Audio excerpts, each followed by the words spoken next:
इस टाइप के क्वेश्चन हमेशा ऑब्जेक्टिव टाइप में ही पूछे जाते हैं। तो आइए देखते हैं, दो वृत्तों के परिधियों का अनुपात 5:7 है, तो उनकी त्रिज्याओं का अनुपात क्या होगा। यहाँ पे दो वृत्त हैं, मान लीजिए कि दो वृत्त है, इन दोनों का मान लीजिए कि C1 है, ये क्या है C2 है।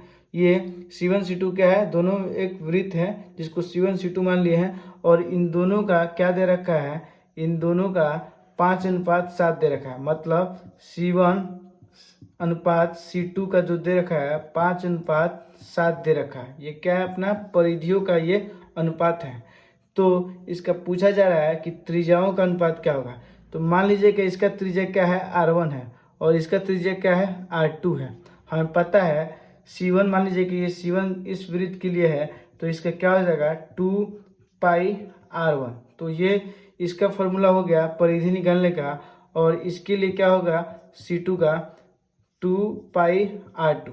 तो इसका परिधि का ये आ गया, और इसी दोनों परिधि का अनुपात दे रखा है। मतलब C1/C2 जो दे रखा है, क्या दे रखा है अपना 5:7 दे रखा है।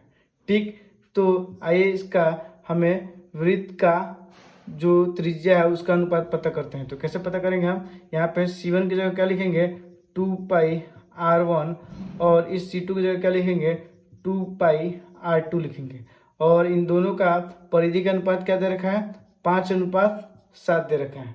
तो यहाँ पे दे सकते हैं 2π से 2π कैंसिल हो गया, तो हमारा क्या बच जाएगा यहाँ पे R1/R2 बच जाएगा अपना 5/7। तो यही हमारा आ गया R1 अनुपात R2 जो है ये आ गया 5:7। तो यही हमारा ये इन दोनों वृत्तों का त्रिज्या का अनुपात है। तो इस टाइप के क्वेश्चन हमेशा इसको ऐसे ही सोल्व करेंगे।